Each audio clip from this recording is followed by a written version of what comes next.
Jadi kalau saya lihat keadaan politik domestik di Malaysia, pergeseran antara UMNO dan PAS ini sehingga melibatkan mufti menjadi calon dan sebagainya. Ini menarik pada saya kerana artikulasinya bukan hanya dalam konteks yang saya sebutkan tadi. Apakah sebenarnya andaian bahawa ini Mahathir katakan, Mahathir kata PAS lah yang menyebabkan kesatuan atau unity Melayu ni berpecah. Tapi ada pihak mengatakan memang sudah berpecah 9 sultan. Jadi keinginan nak bersatu itu sebenarnya terrakam dalam logo UMNO, hidup Melayu bersatu.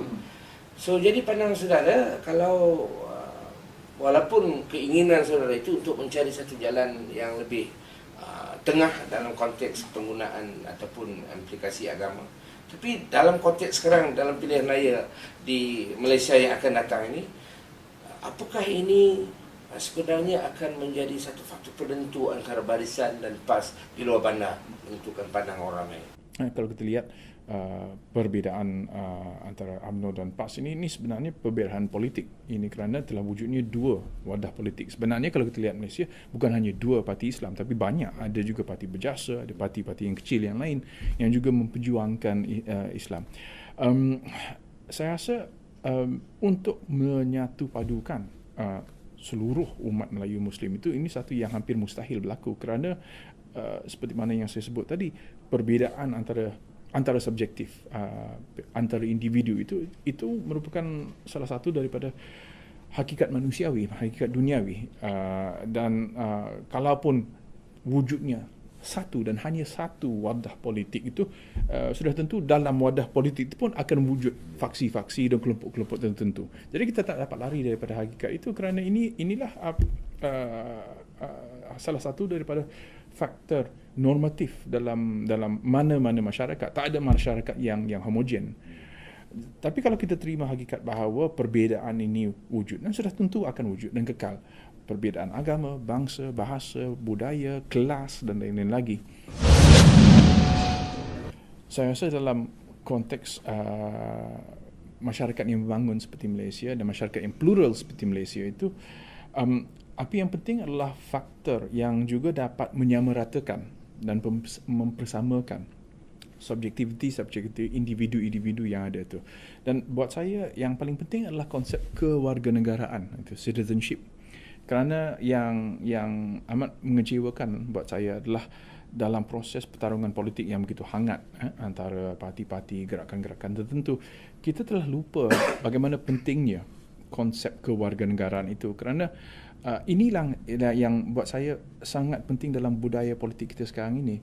Apabila kita melihat apa yang berlaku di sidang parlimen, kadang-kadang saya juga bosan dengan hujah-hujah yang saya dengar oleh anggota parti-parti politik di Malaysia. Yang saya ingin memperingatkan mereka adalah bahawa walaupun kamu sebagai satu individu, seorang wakil rakyat, baiklah di tahap parlimen atau DUN, janganlah lupa bahawa saing politik kamu dalam parlimen atau di DUN itu bukan musuh.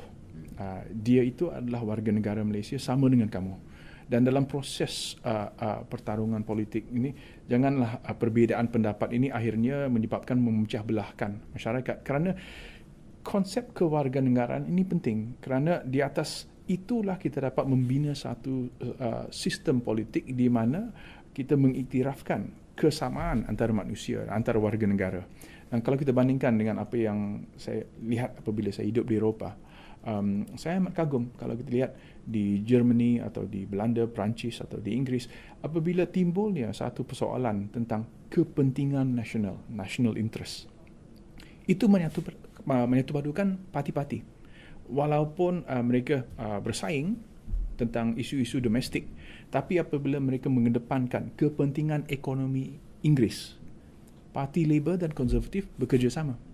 Tak ada satu parti yang cuba menikam dari belakang, kerana mereka sedar bahawa jikalau kepentingan nasional itu dikedepankan, maknanya semua warga negara akan mendapat faedahnya. Saya rasa ini yang saya ingin lihat di Malaysia. Kita tak akan lari, saya rasa, daripada politik keagamaan atau politik perbezaan kaum atau ras.